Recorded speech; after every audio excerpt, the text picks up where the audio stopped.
Good morning everyone. Current affairs की जो हमारी सीरीज चल रही है उसमें 1 दिसंबर पे हम पहुंच चुके हैं और एक महीना जो नवंबर का पूरा महीना है वो खत्म हो चुका है। एग्जाम आपका प्रीलिम्स का अब और भी पास आ चुका है। दिसंबर का महीना स्टार्ट हो चुका है। होप आपने शेड्यूल अपना दिसंबर के लिए बना लिया होगा और उसे फॉलो भी करेंगे आगे आने वाले टाइम में। और जो एमसीक्यूज हैं उससे कहीं ना कहीं आपको हेल्प जरूर मिल रही होगी। जो मार्क्स आप नीचे कमेंट सेक्शन में लिखते हैं उससे मुझे ये तो आइडिया हो जाता है कि that there is some sort of improvement. कहीं ना कहीं इंप्रूवमेंट जो है वो तो परफॉर्मेंस में दिख रही है। चलिए, बाकी जो दिसंबर है, दिसंबर के महीने में भी जो बेस्ट एमसीक्यूज होंगे वो हम डिस्कस करेंगे। और एग्जाम के लिए जो इकोनॉमिक्स के हमारे जो सब्जेक्ट है और जो एनवायरमेंट का सब्जेक्ट है उसको भी बहुत जल्दी शुरू करेंगे। चलिए, तो टॉपिक्स हम देख लेते हैं जो हम डिस्कस करने वाले हैं इस लेक्चर के अंदर। तो यहां पे सबसे पहले प्रेस काउंसिल ऑफ इंडिया के बारे में हम डिस्कस करेंगे। माइग्रेशन को लेकर भी एक टॉपिक है। सेशल्स को लेकर डिस्कस करेंगे। गीता प्लेटफॉर्म को लेकर भी हमने एक क्वेश्चन बनाया है। देन देखेंगे देव दीपावली के बारे में। इसके बाद हमारा डिस्कशन होगा कोल्ड वेव कंडीशंस को लेकर। कैपिटल एक्सपेंडिचर पे भी डिस्कशन होगा, कैपेक्स कहते हैं जिसको। Then electrical oscillation signature profiling क्या होती है इसके बारे में जानेंगे। 9th क्वेश्चन के अंदर नेशनल सिक्योरिटी एडवाइजर की मीटिंग के बारे में देखेंगे एंड देन बायोल्यूमिनेसेंस के बारे में जानने की कोशिश करेंगे। चलिए, this is brief introduction about me. My name is Prince Luthra, all India rank 577 from UPSC CSC 2014 batch. नए मेंबर्स को वेलकम कर लेते हैं जिन्होंने वीडियो सीरीज हमारी ज्वाइन करी है। सो पीयूष कुमार, किरण प्रकाश, संतोष, सुरेंद्र काद्यान, संयोगिता, ईशांत चौधरी ने अभी रिसेंटली हमारी सीरीज जो है उसको शुरू किया। काफी सारे स्टूडेंट्स हैं, उन्होंने टेलीग्राम पे मुझे मैसेज किया, कुछ लोगों ने मेल भी किया ये पूछने के लिए कि क्या जो हमारा crack UPSC exam in 200 days है ये हिंदी में भी अवेलेबल है। तो ये इंग्लिश हिंदी दोनों में अवेलेबल है। इट्स अ बायलिंगुअल सीरीज, ध्यान रखिएगा। तो बायलिंगुअल है ये, हिंदी वाले इंग्लिश वाले दोनों ही इससे फायदा ले सकते हैं। और कुछ मुझे ये चीज समझ में आई कि स्टूडेंट्स को इस चीज के बारे में आइडिया नहीं था कि इसके अंदर उनको मिलने क्या क्या वाला है। तो मैं थोड़ा सा यहाँ पे आपको बता देता हूँ 1 मिनट के अंदर कि इसमें आपको क्या क्या चीजें आपकी कवर होने वाली है। सो बेसिकली हमारा जो पूरा आइडिया था वो ये था कि जो पूरा सिलेबस है उसको डे वाइज हम कवर करें, क्योंकि अदरवाइज क्या होता है शेड्यूल बनाना ही अपने आप में एक चैलेंज होता है और काफी सारे स्टूडेंट्स जो है इसी चीज में ही फेल हो जाते हैं। जब शेड्यूल बनाने में फेल हो जाते हैं तो तैयारी जो होती है एग्जाम तक वो पूरी नहीं हो पाती है।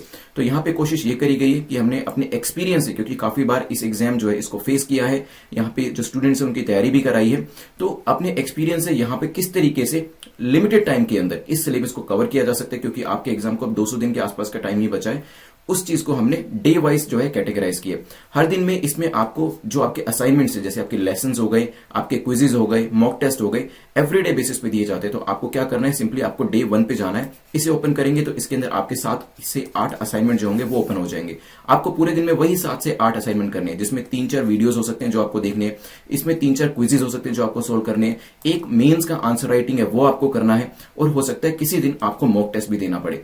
तो ये जो चीजें हैं हमने डे वाइज करी। तो डे 1 में अलग चीजें मिलेंगी, देन डे 2 में आप जाएंगे, यहां पे 7 से 8 नए असाइनमेंट आपको करने पड़ेंगे। इस तरीके से 200 दिन तक हम polity, environment, economy, history, geography, art and culture को कवर करेंगे। इसमें जो मेन हमारा फोकस रहने वाला है, देखिए प्रीलिम्स ही नहीं होगा तो मेंस में बैठने की अपॉर्चुनिटी ही नहीं मिलेगी और इंटरव्यू तक तो पहुंचने का सवाल ही नहीं उठता है। तो हमारा जो मेन फोकस है वो प्रीलिम्स और मेंस पे रहने वाला है। जो इसमें एरियाज कवर किए जाएंगे वो प्रीलिम्स में एमसीक्यू जैसे आते हैं एमसीक्यू के थ्रू कवर किए जाएंगे, और साथ में इसमें mains related add on material जो है वो भी दिया जाएगा। तो आप एमसीक्यू सॉल्व करेंगे, उससे आपकी प्रीलिम्स की तैयारी हो गई। देन एमसीक्यू के बाद आपको एड ऑन इंफॉर्मेशन मिलेगी जो कि आपको मेंस के अंदर पॉइंट लिखने में हेल्प करेगा। सो एक तरीके से इंटीग्रेटेड वे में आपकी यहां पे तैयारी होने वाली है। एमसीक्यूज भी आपके सॉल्व हो गए, जिससे प्रीलिम्स की तैयारी अच्छी हो गई। मेंस की जो एड ऑन मटेरियल है वो भी आपको मिल गया। साथ में ही जो करंट अफेयर्स है वो भी इसके अंदर आपको दिए जाएंगे। इसके अंदर मैराथन सेशन जो होते हैं वो भी आपका कवर किया जाएगा। साथ में ही जो माइंड मैप्स होते हैं ये कुछ स्टूडेंट्स जो हैं उनको काफी पसंद आता है और एग्जाम को क्रैक करने के लिए इंपॉर्टेंट भी रहता है। माइंड मैप्स का जो कंपोनेंट है वो भी इसके अंदर ऐड किया जाएगा। देन जो चीज सबसे अच्छी यहां पर है वो है आपकी डेली आंसर राइटिंग। तो डेली आंसर राइटिंग जो है वो भी आपकी यहां पर कराई जाएगी। रोज आपको एक असाइनमेंट जो है, जैसे ही आप डे 4 आपने खोला उसके अंदर रोज एक असाइनमेंट आपको मिलेगा जो कि डेली आंसर राइटिंग से पर्टेन करता होगा। तो यहां पे आपको ये जो एलिमेंट है, ये जो डेली आंसर राइटिंग है, जो कि मैं आपके जो आंसर है इवेल्युएट करूंगा, ये जो पर्टिकुलर एक कंपोनेंट होता है कोई भी इंस्टीट्यूट जो है वो प्रोवाइड नहीं करता है। तो यहाँ पे डेली आंसर राइटिंग के साथ साथ स्ट्रेटेजी के वीडियोस मैं डालूंगा जो कि यूट्यूब पे नहीं आएंगे, वो आपको यहीं पे ही प्रोवाइड किए जाएंगे। इसके अलावा आपको जो स्ट्रेटेजी के वीडियोस है वो भी यहां पर दिए जाएंगे एंड देन जो गाइडेंस है वो भी आपको मिलेगा। इसमें प्लान कर रहे थे तो अराउंड 700 to 1000 के आसपास हमारे वीडियोस रेडी हो जाएंगे जो आपको वॉच करने हैं अगले 200 दिनों के अंदर। इसी के बराबर ही आपके क्विजेज जो होंगे वो भी जरूरी रहेंगे, वो भी इसके अंदर बनाए जाएंगे। तो 700 के आसपास क्विजेज जो होंगे वो आपके तैयार हो जाएंगे, क्योंकि यहां पे आपको वीडियो दोबारा नहीं देखना पड़ेगा। एक बार आपने वीडियो देखा, उसके बाद जो रिवीजन है वो आप क्विज से कर सकते हैं। देन इसके अंदर 30 मॉक टेस्ट जो है वो भी आपके रहने वाला है। और जब तक आपका एग्जाम नहीं होता है तब तक एवरीडे बेसिस पे जो मेंस का एक क्वेश्चन होगा वो तो आपको यहां पर दिया ही जाएगा। तो यहां पे हम जो लेक्चर्स है एवरीडे बेसिस पे इंक्रीज कर रहे हैं, नए नए लेक्चर्स इसके अंदर रोज डालते जा रहे हैं, नए नए टेस्ट जो है इसके अंदर डालते जा रहे हैं। तो आप इसको चेकआउट कर सकते हैं। चलिए, तो ये किस तरीके से काम कर सकते हैं आप स्क्रीन पे देख सकते हैं। तो आपको डे वाइज जो है प्रिपरेशन करनी है, और डे वाइज प्रिपरेशन के अंदर इस तरीके से सेटअप आपके सामने खुलेगा, जिसमें हर वीडियो और जो क्विजेज है वो हर दिन के अंदर डले हुए हैं। तो यहाँ पे एवरीडे बेसिस पे पूरा जो हमारा सेटअप है इसको हम अपडेट कर रहे हैं। तो डे 1 में आप जाएंगे, आप स्ट्रेटेजी वीडियो देखेंगे, आप पॉलिटी का लेक्चर देखेंगे, स्पेक्ट्रम का लेक्चर देखेंगे, देन आप उसको रिवाइज करेंगे through the quizzes, and then इसके नीचे आपका मेंस आंसर राइटिंग का जो कंपोनेंट है वो भी रहने वाला है। डे 1 कंप्लीट हुआ, आपको फिर डे 2 पे जाना है। देखिए, क्योंकि क्विजेज जो है काफी इंपॉर्टेंट है, अदरवाइज रिवीजन आपकी नहीं हो पाएगी। नेक्स्ट डे आप डे 2 को खोलेंगे, वहां पर आपको नए असाइनमेंट्स मिलेंगे जिसको आपको सोल्व करना होगा। इस तरीके से टिल द 200th डे जब आपका प्रीलिम्स आएगा, आपकी जो तैयारी है रॉक सॉलिड तरीके से यहां पर हो जाएगी। चलिए, so this is the entire plan. I hope आपको ये चीज समझ में आ गई होगी। फिर भी अगर कोई डाउट होता है इसके कंसर्निंग, आप मुझे @prince_luthra के ऊपर टेलीग्राम के ऊपर मैसेज करके पूछ सकते हैं। चलिए, जो हमारा विंटर डिस्काउंट है, मैंने आपको कहा था कि ये ज्यादा दिन नहीं रुकने वाला है। सो ये आज रात को 12 बजे तक ही रहने वाला है, उसके बाद इसे विड्रॉ कर लिया जाएगा। So if you want to buy any of the series, आप प्री कम मेन सीरीज को परचेज करना चाहते हैं या फिर 200 days crack UPSC in 200 days को परचेज करना चाहते हैं, so you can use this code up to 12 o'clock in the night. तो 12 बजे तक यूज कर सकते हैं। उसके बाद ऑटोमेटिकली ये जो कूपन है, कूपन कोड, ये डीएक्टिवेट हो जाएगा। चलिए, तो यहाँ पे मार्किंग स्कीम को देख लेते हैं। आप जानते हैं कि आपको 6 अच्छी से ज्यादा स्कोर करना होता है to be in the safe zone. 6 से कम अगर आपका स्कोर आता है then you have to attempt again, दोबारा से अटेम्प्ट कर लीजिएगा। नहीं तो जो पीडीएफ होती है उसको भी आप रिवीजन के लिए यूज कर सकते हैं। आज के पहले क्वेश्चन पे चलते हैं। The first question talks about Press Council of India. Press Council of India के ऊपर क्वेश्चन पूछा गया है कि बताएं कौन सी statement Press Council of India को लेकर करेक्ट है, कौन सा कथन आपका सही है। पहली स्टेटमेंट कहती है it consist of a chairman and 28 other members. इसमें एक चेयरमैन होते हैं और 28 दूसरे मेंबर्स होते हैं। हो सकता है it is the power to receive complaints of violation of journalistic ethics. तो यहां पे क्या होता है, इसके पास पावर होती है कि ये कंप्लेंट्स को रिसीव कर सकता है। किस चीज को लेके, जहां पर भी जर्नलिस्टिक एथिक्स जो है वो वायलेट होते हैं। तो जर्नलिज्म के जो एथिक्स वायलेट होंगे तो ये कंप्लेंट रिसीव करेंगे। It's decision can be appeal before the court of law. इनका जो डिसीजन होता है वो कोर्ट के सामने अपील किया जा सकता है। सोचिए, फिर डिस्कस करते हैं। चलिए डिस्कस करते हैं न्यूज में क्यों था। देखिए, एडिटर गिल्ड्स ऑफ इंडिया जो है उन्होंने कहा है प्रेस काउंसिल ऑफ इंडिया को, रादर उन्होंने रिक्वेस्ट किया प्रेस काउंसिल ऑफ इंडिया को कि आपने अभी एक एडवाइजरी जारी करी है जिसमें कहा गया है कि unregulated circulation of foreign content नहीं होना चाहिए। इसके अगेंस्ट में आपने एक जो अभी एक रेगुलेशन है उसे जारी किया है, आपको उसको विड्रॉ कर लेना चाहिए, क्योंकि उससे अनकॉल्ड फॉर सिचुएशन क्रिएट हो रही है और उससे डिस्टर्बिंग इंप्लीकेशन जो है वो क्रिएट हो रही है। ऐसा कहा गया एडिटर गिल्ड्स के द्वारा। तो एडिटर गिल्ड ऑफ इंडिया जो है पावरफुल बॉडी है।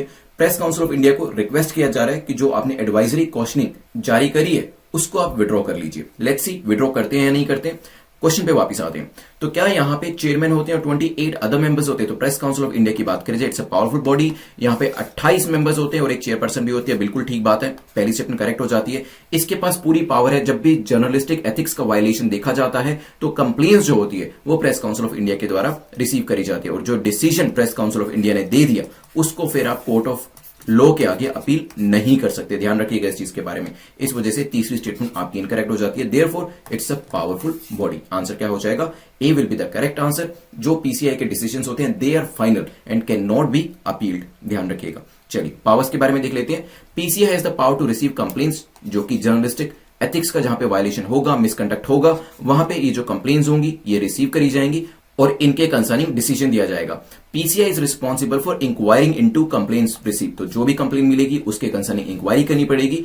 चाहे तो विटनेस को समन भी किया जा सकता है, बुलाया जा सकता है, और जो डिसीजन होगा वो इनका फाइनल होगा। ध्यान रखिएगा। चलते हैं नेक्स्ट क्वेश्चन के ऊपर।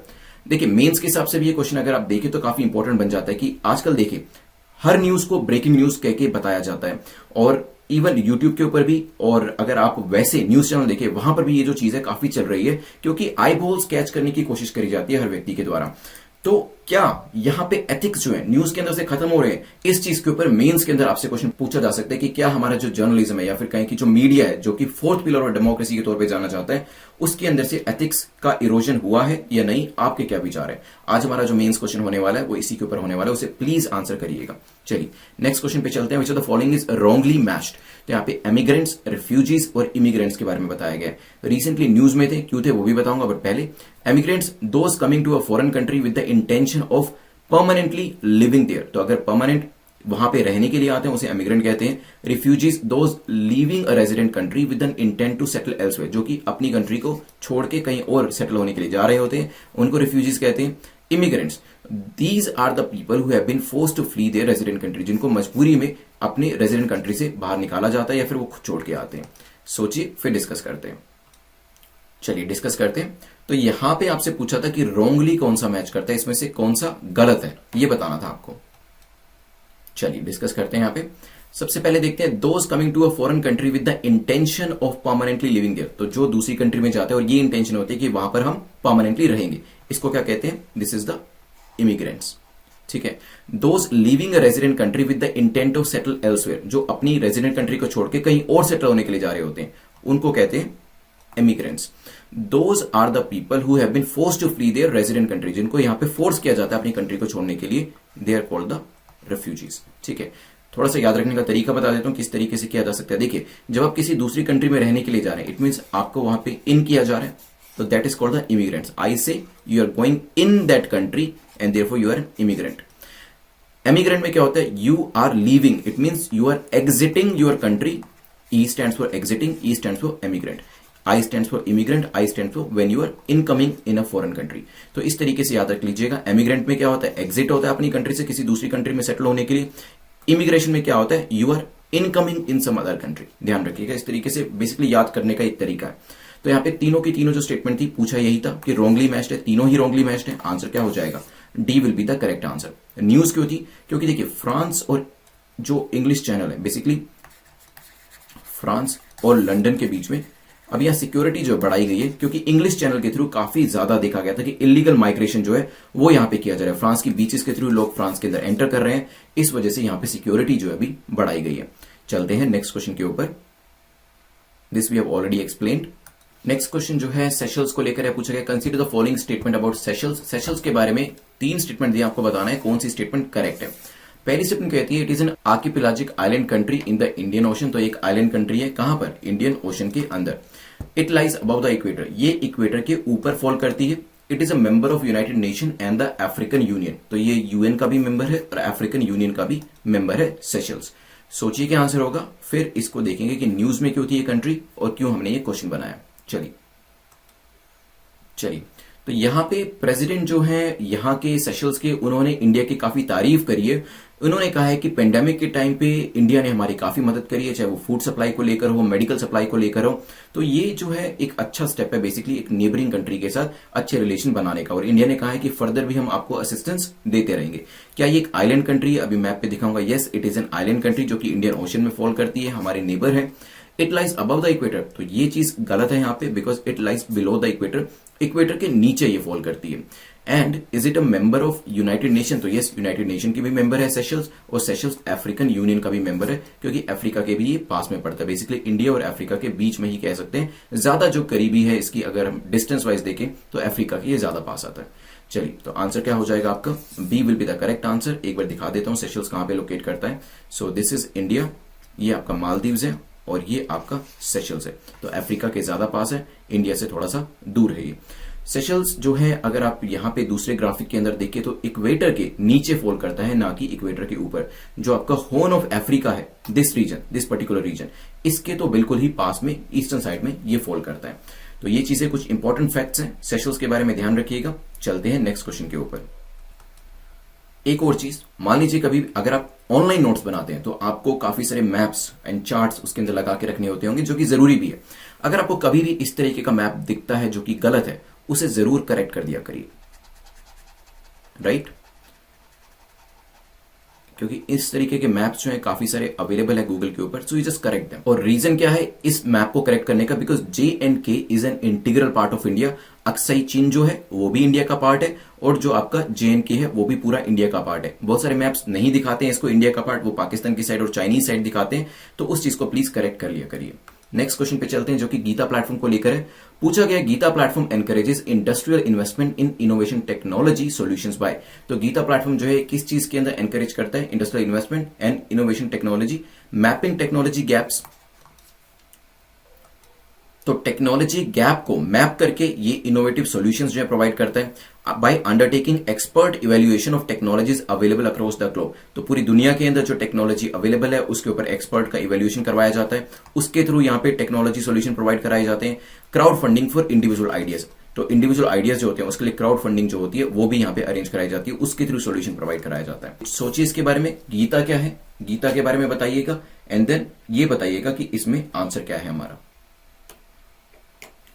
चलिए, तो recently 9th foundation day of GITA ये सेलिब्रेट किया गया था, और ये किया गया था union minister for science and technology के द्वारा। GITA stands for global innovation and technology alliance, जो कि एक तरीके से कैटलिस्ट के तौर पे सर्व करती है ताकि innovation and industrial research and development को नर्चर किया जा सके हमारी कंट्री के अंदर।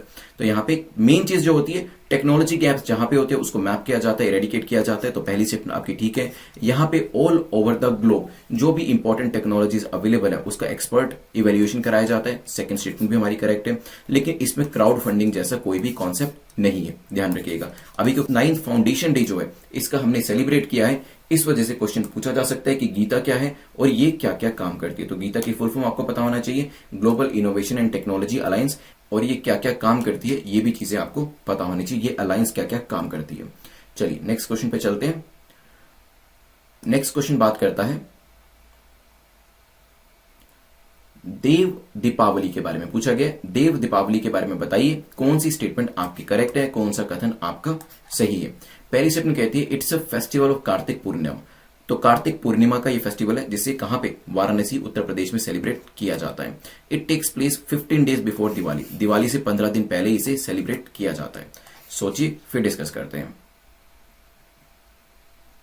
चलिए, तो अभी हुआ क्या, प्राइम मिनिस्टर ने हमारे वाराणसी को विजिट किया 30 नवंबर 2020 को, और उन्होंने यहाँ पे देव दीपावली का जो पर्व था उसमें भी पार्टिसिपेट किया। इस वजह से एक क्वेश्चन बनाया गया। देव दीपावली काफी न्यूज में थी। बेसिकली यहां पर आपका गुरु पूर्णिमा, देव दीपावली, गुरु नानक जयंती, ये सब एक ही दिन पे आए थे।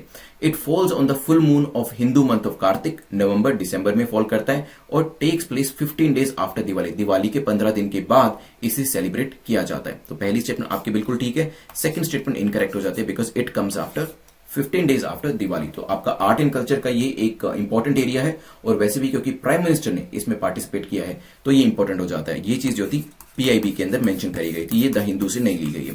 चलिए नेक्स्ट क्वेश्चन पे चलते हैं। तो प्रीलिम्स प्लस मेंस का जो हमारा गाइडेंस प्रोग्राम है, तो आज अगर आप इसे लेना चाहते हैं, so today is the last day for this code. आप इस कोड को अप्लाई करके चाहे तो 50% डिस्काउंट पे इसको परचेज कर सकते हैं। रात को 12 बजे तक ये जो कोड है एक्टिव रहेगा, उसके बाद ये कोड ऑटोमेटिकली डीएक्टिवेट हो जाएगा। चलिए क्वेश्चन नंबर 6 को देखते हैं। कोल्ड वेव कंडीशन के बारे में पूछा गया कि बताएं कोल्ड वेव कंडीशन को लेकर कौन सी स्टेटमेंट आपकी सही है, कौन सा कथन आपका सही है।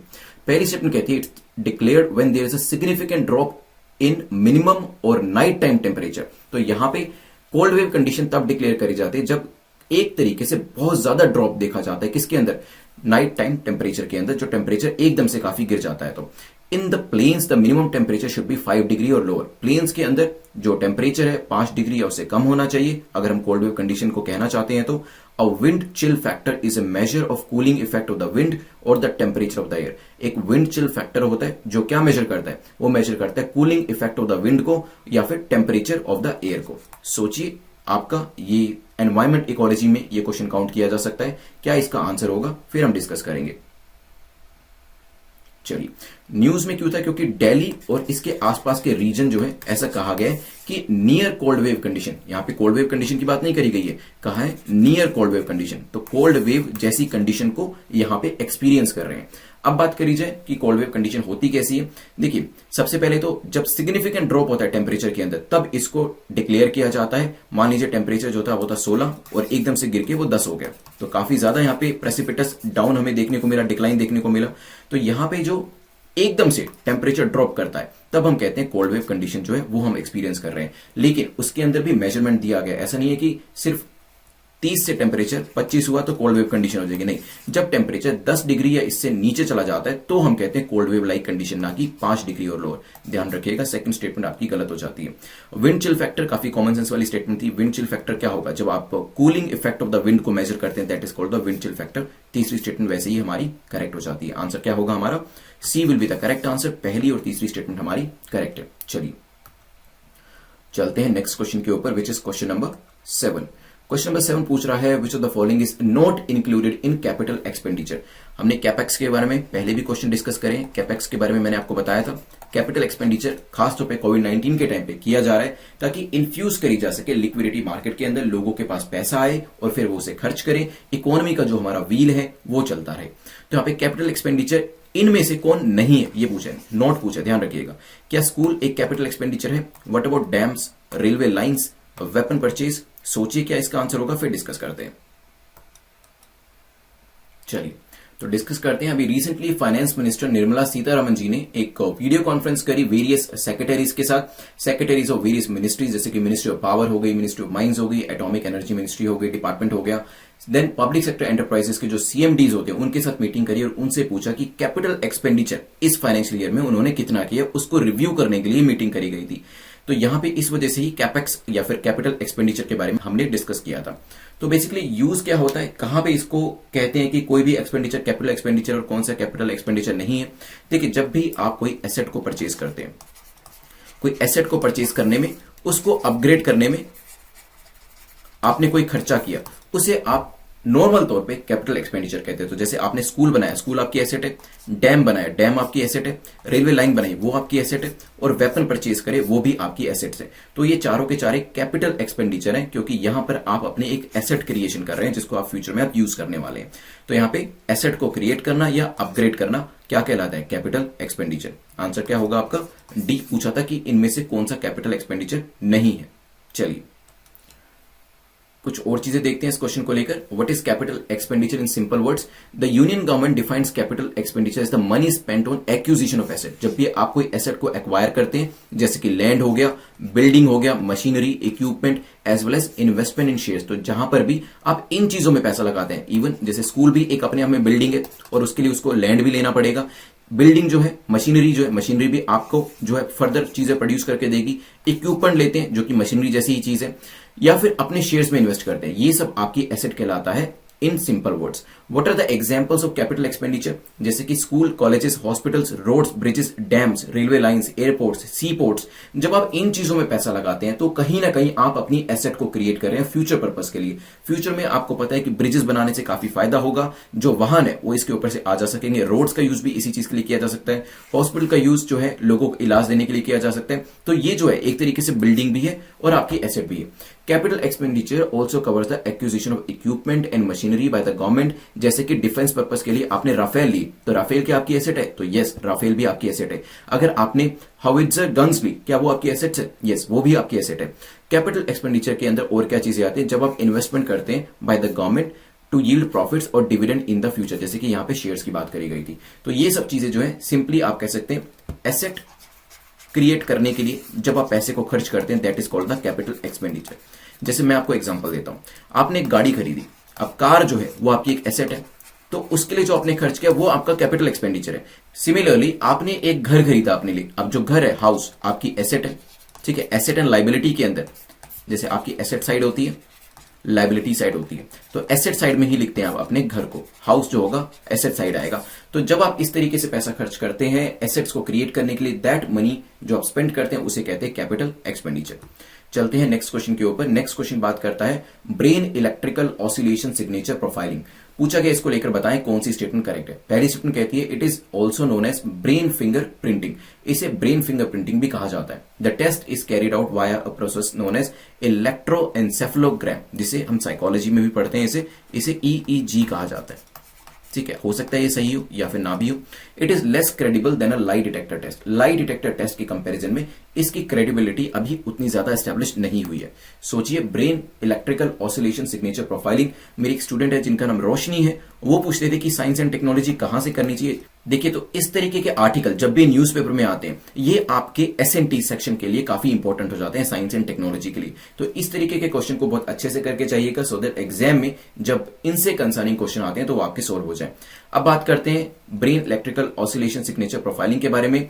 यहां पे रिसेंटली जो है कहा गया कि जो हाथरस रेप केस है वहां पर ब्रेन फिंगरप्रिंटिंग कराई जाएगी। दैट इज ब्रेन फिंगरप्रिंटिंग, इसे ही कहते हैं brain electrical oscillation signature profiling को। तो वहां पे जो एक्यूज्ड है उसकी ब्रेन फिंगरप्रिंटिंग कराई जाएगी ताकि सच सामने आ सके। तो इसे ब्रेन फिंगरप्रिंटिंग भी कहा जाता है। तो यस, ब्रेन फिंगरप्रिंटिंग भी इसे कहा जाता है।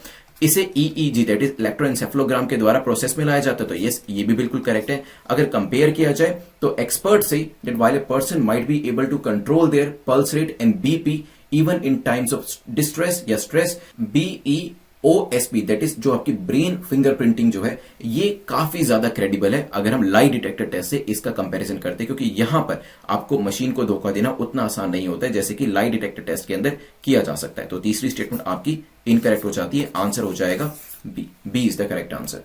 तो ध्यान रखिएगा, नई टेक्निक है, question definitely science and technology section में पूछा जा सकता है। क्वेश्चन नंबर 9 को देखते हैं। 9 क्वेश्चन कह रहा है, fourth national security adviser level trilateral maritime security meeting was held between. तो ये जो particular trilateral maritime security meeting थी, ये किस किस के बीच में करी गई? इंडिया क्या इसमें था? What about Sri Lanka? What about Bangladesh? सोचिए क्या आंसर होगा, फिर इसको डिस्कस करते हैं। चलिए, तो रिसेंटली ये जो ट्राइलेटरल मैरीटाइम सिक्योरिटी मीटिंग जो है ये करी गई है इंडिया, श्रीलंका और तीसरी कंट्री कौन थी? मालदीव्स के बीच में। इसमें इन्होंने कहा है कि हम इंटेलिजेंस शेयरिंग करेंगे, टेररिज्म के अगेंस्ट में लड़ेंगे और साइबर सिक्योरिटी को एनहेंस करेंगे। कॉमन सिक्योरिटी थ्रेट्स जो होते हैं उसको भी यहां पर दूर करने के लिए बात करी गई है। ये पूरी की पूरी न्यूज थी। और क्योंकि तीसरी कंट्री जो मालदीव्स है, तो ये ध्यान रखिएगा इसमें बांग्लादेश नहीं आता है, आंसर हो जाएगा बी। तो फोर्थ NSA लेवल मीटिंग जो थी ये अभी कोलंबो में करी गई है, जहां पे मैरीटाइम सिक्योरिटी कॉपरेशन के बारे में चीजें डिस्कस करी गई, ध्यान रखिएगा। चलिए, this is a picture.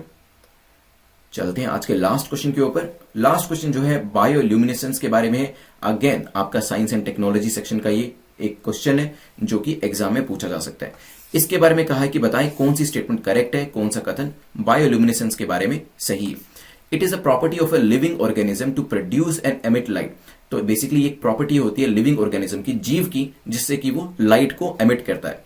It is shown by animals and plants. ये एनिमल्स के द्वारा भी शो करी जा सकती है और प्लांट्स के द्वारा भी शो करी जा सकती है।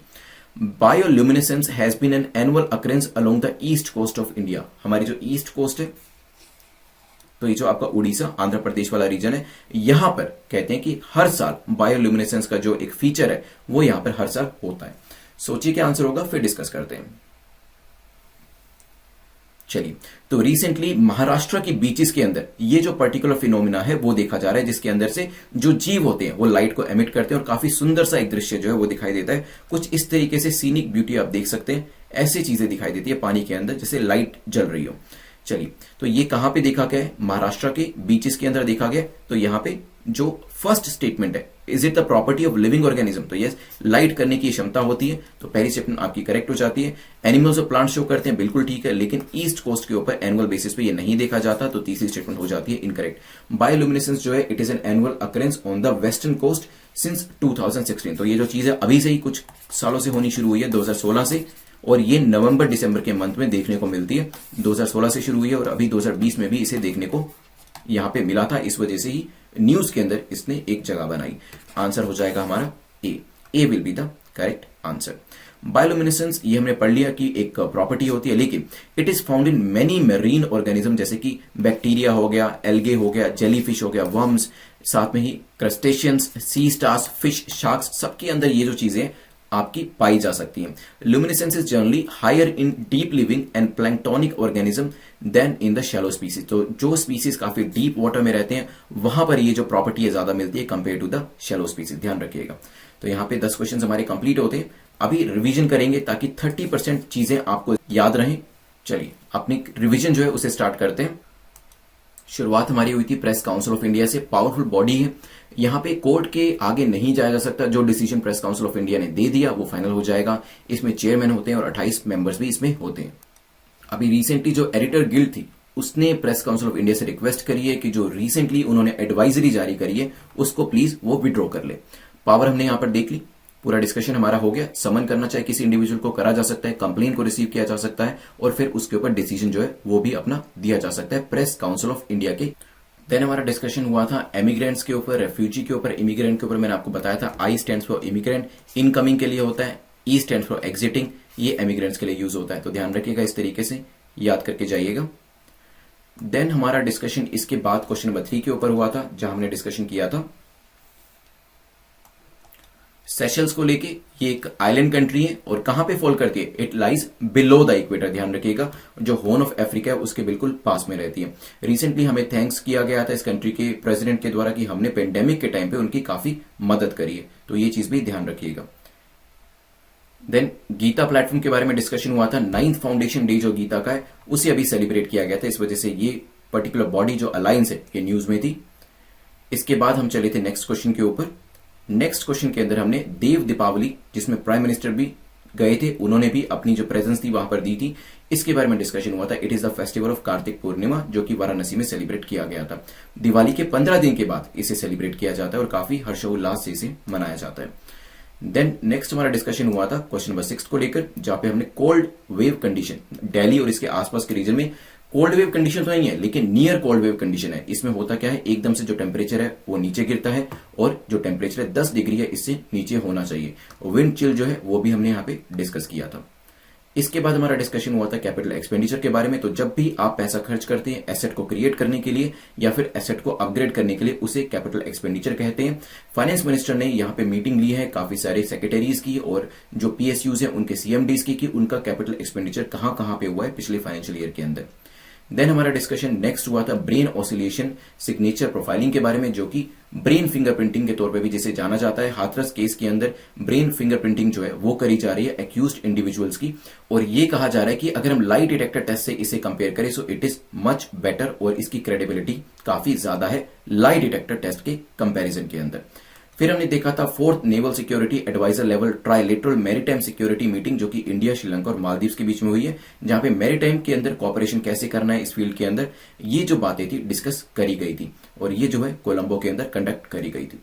फिर हमने लास्ट क्वेश्चन में बायोल्यूमिनेसेंस के बारे में देखा। महाराष्ट्र के अंदर ये फिनोमिना देखा जाता है, 2016 से ये शुरू हुआ है और नवंबर दिसंबर के महीने में देखा जाता है। इसमें एनिमल्स और प्लांट्स जो होते हैं वो हमें एक लाइट जैसे चमकते हुए दिखाई देते हैं, जैसे कि मैंने आपको इमेज में दिखाया था। सो it is the property of living organism जो कि लाइट को एमिट करते हैं कुछ इस तरीके से। 10 क्वेश्चन हमारे कंप्लीट होते हैं, रिविजन हमारी कंप्लीट होती है। अब आप मुझे बताइएगा कि एथीना स्वॉन क्या है। हमने कल डिस्कस किया था एथीना स्वॉन, और इसके बारे में 1 लाइन आंसर आप मुझे कमेंट सेक्शन में जरूर दीजिएगा if you want to win the mock test series. अगर आप मॉक टेस्ट सीरीज को यहां पर जीतना चाहते हैं without any cost, so if you want to win the mock test series तो इसका आंसर कमेंट सेक्शन में जरूर करिएगा। अब चलते हैं मेंस के क्वेश्चन के ऊपर। मेंस के क्वेश्चन के अंदर जैसे मैंने आपको पहले ही बताया था, क्वेश्चन हम डिस्कस करने वाले हैं। Do you think media ethics are divining? आपको लगता है कि जो मीडिया है उसके अंदर एथिक्स जो है वो डिक्लाइन कर रहे हैं? What can be done to infuse the ethics again in the 4th pillar of democracy? तो क्या किया जा सकता है कि जो 4th पिलर ऑफ डेमोक्रेसी हमारा है उसके अंदर से फिर से एथिक्स लाई जा सके? चलिए, तो लास्ट टाइम जो क्वेश्चन पूछा था उसका करेक्ट आंसर जो है वीना ने दिया है। तो वीना, आप हमें @prince_luthra पे मुझे डायरेक्टली मैसेज कर दीजिएगा और अपना मेल आईडी दे दीजिएगा so that we could enrol you. आपको जो फ्री मॉक टेस्ट सीरीज आपने जीते उसमें आपको एनरोल कर लेंगे। और इसके अलावा आप अपना मीडियम जो है वो भी जरूर बता दीजिएगा कि आपको इंग्लिश में ये मॉक टेस्ट सीरीज चाहिए या फिर हिंदी में। जो भी मार्क्स हैं और जो क्वेश्चन पूछा गया उसको कमेंट में जरूर आंसर करिएगा। जो इस लेक्चर की पीडीएफ है वो आपको टेलीग्राम चैनल के ऊपर मिल जाएगी। You can subscribe the channel, press the bell icon, उसके बाद ऑल बटन को प्रेस कर दीजिएगा। Thanks for watching, have a nice day, see you tomorrow.